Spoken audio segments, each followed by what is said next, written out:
Olá, eu sou o professor Lucas Neto. Bem-vinda e bem-vindo a mais um programa Escola Bíblica no seu lar. Hoje nós vamos estudar a lição de número 12, que tem como título Evidências de um fiel seguidor de Jesus. Vamos então dar início à nossa aula de hoje. Introdução da lição. Um cristão se evidencia como um fiel seguidor de Jesus, segundo o apóstolo João, quando nasce de novo, pratica o amor e a fé e obedece à vontade de Deus.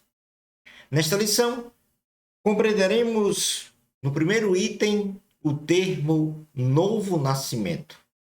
No item número 2, identificaremos a fé que vence o mundo. No item 3, conheceremos a natureza do amor como fruto do Espírito Santo.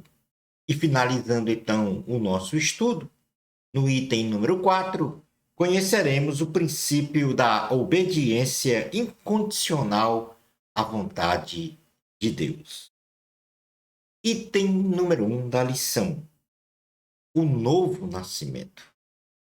O apóstolo Paulo, ou melhor dizendo, o apóstolo João, registra que o amor, a fé e a obediência aos mandamentos de Deus são evidências de um cristão que vence o mundo.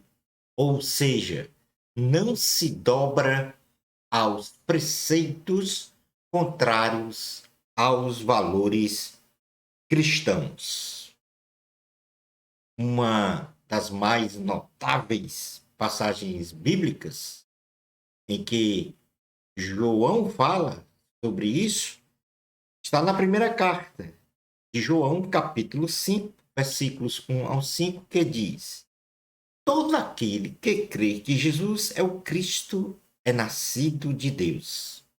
E todo aquele que ama ao que o gerou também ama ao que dele é nascido. Nisto conhecemos que amamos os filhos de Deus, quando amamos a Deus e praticamos os seus mandamentos. Porque este é o amor de Deus, que guardemos os seus mandamentos.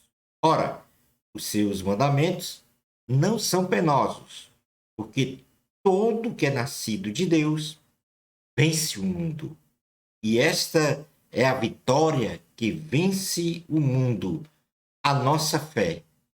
Quem é o que vence o mundo, senão aquele que crê ser Jesus, o Filho de Deus? Tanto aí está esta notável passagem bíblica que fala sobre o novo nascimento e o que é vencer o mundo. Uma das mais notáveis passagens bíblicas sobre o ver e entrar no reino de Deus foi consagrada pelo apóstolo João, em que ele relata a conversa de Jesus Cristo e um grande líder dos judeus chamado Nicodemos. Vamos então fazer a leitura dessa passagem que está no Evangelho de Jesus, segundo escreveu João, no capítulo de número 3, versículos 3 e 5, diz assim a palavra do Senhor. A isto respondeu Jesus: em verdade te digo que, se alguém não nascer de novo, não pode ver o reino de Deus. Perguntou-lhe Nicodemos: como pode um homem nascer sendo velho? Pode, porventura, voltar ao ventre materno e nascer segunda vez? Respondeu Jesus: em verdade te digo, quem não nascer da água e do Espírito não pode entrar no reino de Deus. Em síntese, Jesus disse a Nicodemos que, em primeiro lugar, para ver, isto é, contemplar o reino de Deus, é necessário nascer de novo. E para entrar, isto é, fazer parte deste reino, é necessário nascer da água e do Espírito. Então, ratificando o que foi dito até agora, para ver o reino de Deus, precisa nascer de novo. E para entrar, precisa nascer da água e do Espírito. E daqui para frente, na aula, nós vamos exatamente desvendar ou desvelar o que é se nascer de novo e o que é nascer da água e do Espírito. O que esta interpretação assevera, por conseguinte, que nós fizemos a leitura, é que o trecho de João 3:5 ensina exatamente a mesma verdade que a passagem de Tito 3:5, que diz assim: não por obras de justiça praticadas por nós, mas segundo a misericórdia, ele, quem? Jesus, nos salvou mediante o lavar regenerador e renovador do Espírito Santo. Então, uma corrente de estudiosos da Bíblia acredita que o nascer de novo se reporta à origem do novo nascimento. Isto é, nascer do alto, nascer de novo pelo Espírito, ter uma nova vida no Espírito Santo, para assim ampliar a visão circunscrita no mundo espiritual para o mundo sobrenatural, ou seja, o mundo espiritual, enxergando então o reino de Deus e a vida eterna. Nascer de novo significa então que o Espírito Santo vem sobre você. E a partir deste momento, você passa a enxergar as coisas espirituais, a discernir as coisas espirituais. Isto é o nascer de novo. E esse nascer vem pelo ouvir a palavra do Senhor. Nicodemos, ele não entendeu este significado do nascer de novo, mas a partir de sua míope visão alienada ao mundo natural, apesar de ser um grande teólogo da época, achou que o nascer de novo seria nascer novamente a partir do ventre materno. Agora, é preciso nascer de novo para ver o reino de Deus. Agora, para entrar, é preciso nascer da água e do Espírito. E, neste caso, nascer da água e do Espírito se reporta ao meio pelo qual se obtém o novo nascimento, o nascer de novo, que é pela livre ação do Espírito Santo no ser humano, através de uma lavagem regeneradora e renovadora, como disse Tito, simbolizada, no caso, pela água espiritual, ou seja, a palavra de Deus. Então, para entrar no reino de Deus, é necessário que a palavra do Senhor esteja no nosso coração. E quando dizemos isso, a palavra esteja no coração, não é o conhecimento teórico, mas a prática, a obediência à vontade do Senhor. Aí você entra.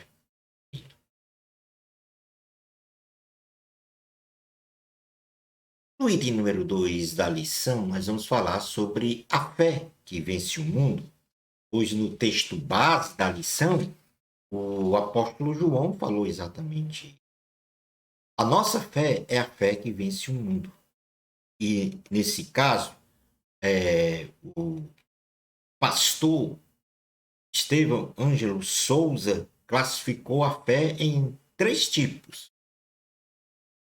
A fé natural, que é aquela que é caracterizada pelo viver de um cristão ou melhor dizendo, que é aquela fé caracterizada pela capacidade do ser humano crer em um ser transcendente superior a tudo e a todos.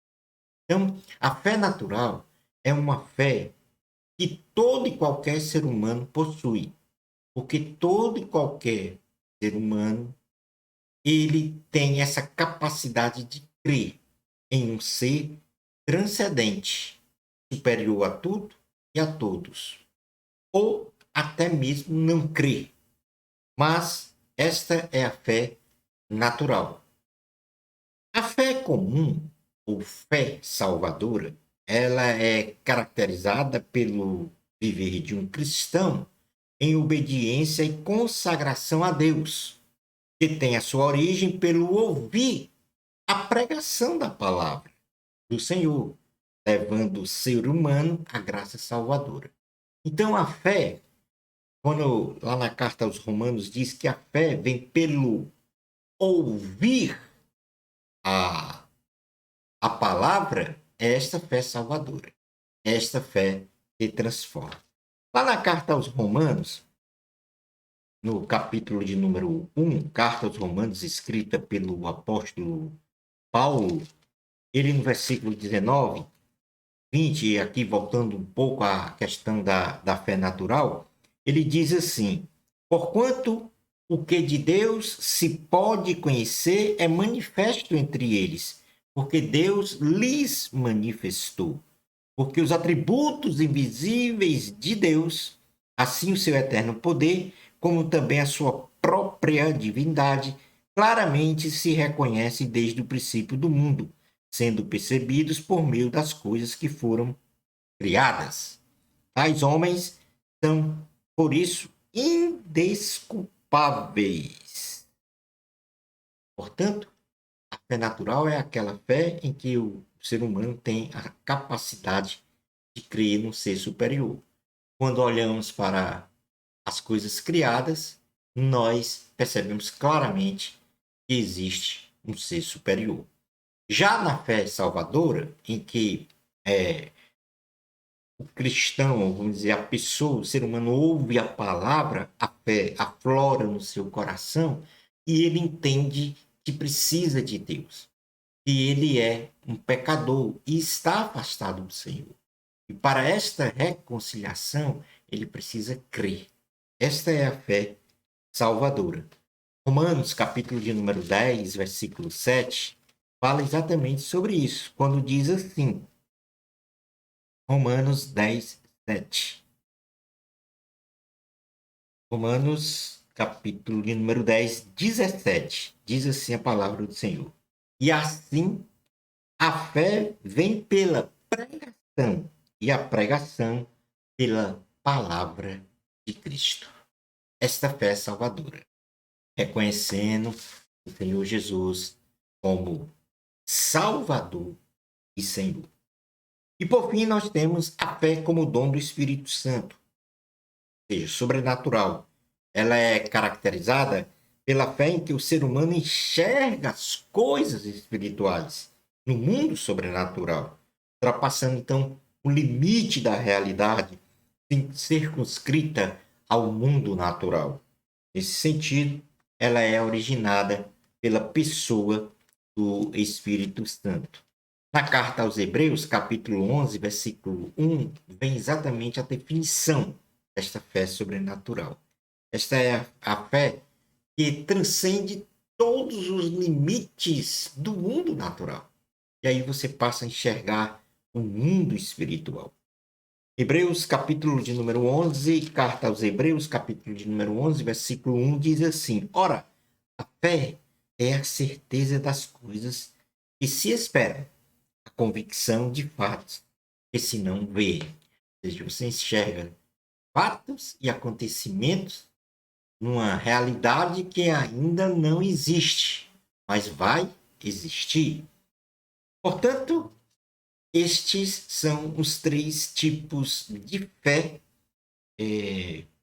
mencionados pelo pastor Estevão Ângelo Souza, em que elas estão, de certa forma, colocadas de forma progressiva. A pessoa já nasce com essa fé natural, sua capacidade, a sua necessidade de crer em um ser superior, ela passa progressivamente para uma fé salvadora quando ouve a palavra de Deus e percebe que necessita deste Deus, se reconciliar com este Deus que é pecador e que precisa da salvação em Cristo Jesus. E a partir desta fé salvadora, nós temos uma progressividade para a fé sobrenatural, ou seja, enxergar as coisas espirituais do reino de Deus. Vamos falar agora um pouco sobre a questão da natureza do amor como fruto do Espírito. Inclusive, em aulas anteriores, nós falamos mais detalhadamente do que é o amor. Aqui vamos apenas fazer uma recapitulação que nós falamos na aula de número 5, na lição 5.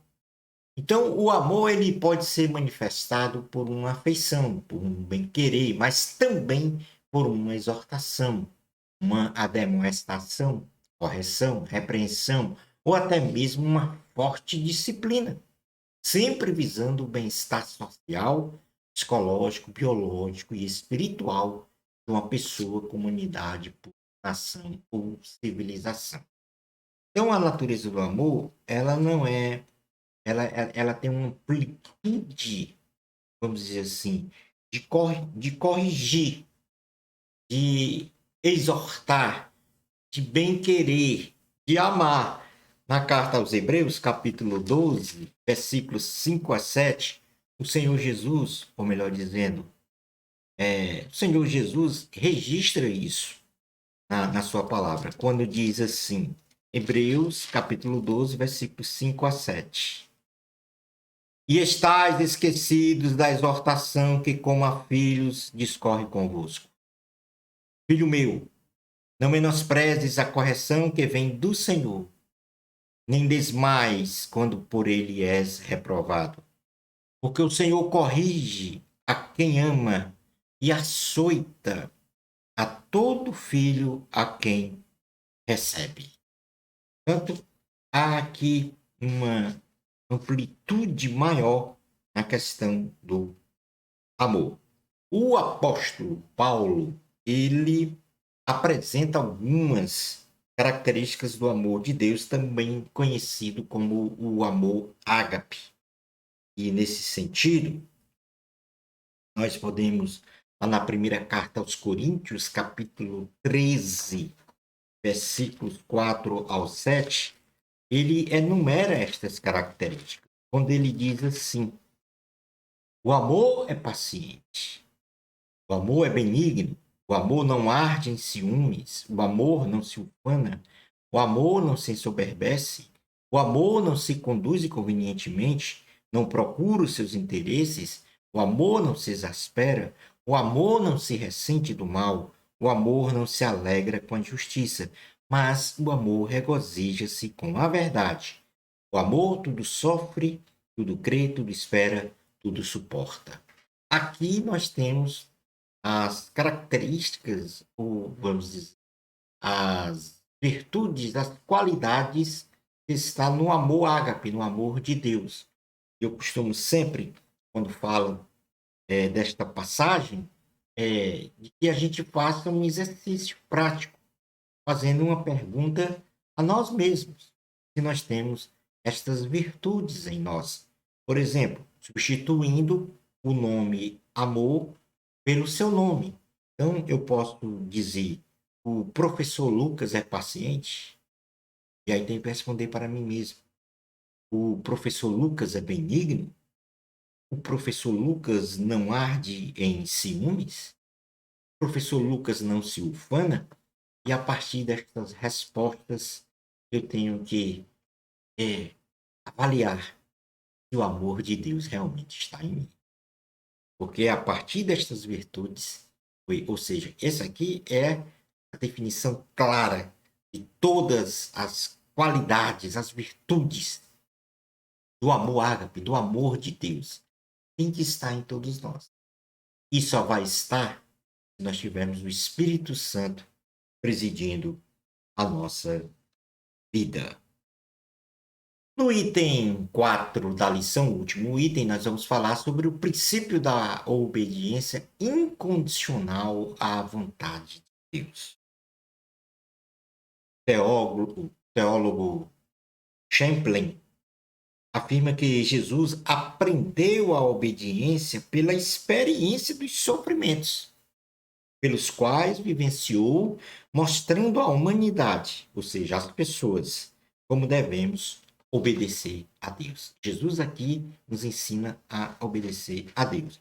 E isso está muito claro na carta aos Hebreus, no capítulo 5, versículos 7 ao 10, que eu vou ler aqui rapidamente, diz assim: Ele, Jesus, nos dias da sua carne, tendo oferecido com forte clamor e lágrimas, orações e súplicas a quem o podia livrar da morte, e tendo sido ouvido por causa da sua piedade, embora sendo filho de Deus, aprendeu a obediência pelas coisas que sofreu. Aprendeu a obediência pelas coisas que sofreu. E, tendo sido aperfeiçoado, tornou-se o autor da salvação eterna para todos os que lhe obedecem, tendo sido nomeado por Deus sumo sacerdote, segundo a ordem de Melquisedeque. Então, portanto, aqui o Senhor nos ensina como obedecer, não só nos tempos da bonança, como também nos tempos de sofrimento. Obediência incondicional ao Senhor. E, nesse aspecto, algumas características são importantes que configuram esta obediência incondicional à vontade de Deus. E, primeira, ela é essencial à fé. Sem obediência não existe fé. Eu não posso dizer que tenho fé em Deus se eu não obedeço à sua vontade. Outra característica importante, e como já falei, é que a obediência ela observa, ou seja, guarda, cumpre, pratica os mandamentos do Senhor. Então, fé e prática dos mandamentos do Senhor, da vontade do Senhor, andam juntas. Essa obediência também é uma característica de todo e qualquer cristão. Aliás, todo cristão tem que ter como característica própria em si obedecer a Deus. E por último, sempre deve ser realizada de forma voluntária e de coração. Então nós temos aí 4 características importantes que regem esta relação de obediência de um cristão genuíno, verdadeiro, com relação a Deus. Primeiro, é a essência da nossa fé, obedecer. Praticar a palavra é obedecer. Ela é uma característica inerente nossa. Obedecer é inerente ao cristão. E ela é realizada de coração, sem qualquer interesse próprio ou intenções escusas, ou intenção de troca, de barganha, do que quer que seja. Ela é voluntária, espontânea e de coração. Concluindo, então, a nossa aula de hoje.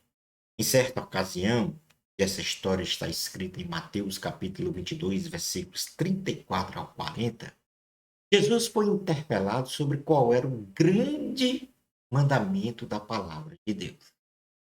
O Salvador da humanidade resumiu toda a vontade de Deus para a humanidade com 2 mandamentos. Resumo do que é, vamos dizer assim, obedecer a palavra do Senhor. E Jesus disse, primeiro mandamento: amarás o Senhor teu Deus de todo o teu coração, de toda a tua alma, de todo o teu entendimento. E como segundo mandamento, Jesus disse: amarás o teu próximo como a ti mesmo. Então, a aula de hoje, a pessoa que nasce de novo, recebe o Espírito Santo, pratica a fé e o amor. A fé natural, salvadora, sobrenatural. O amor com aquelas qualificações que foram mostradas aqui nos slides anteriores. Bem como obedece incondicionalmente à vontade do Senhor, tudo isso sob a ação do Espírito Santo, então vence o mundo. Esta é a fé que vence o mundo. E evidencia, então, ser um fiel seguidor de Jesus. Shalom Adonai.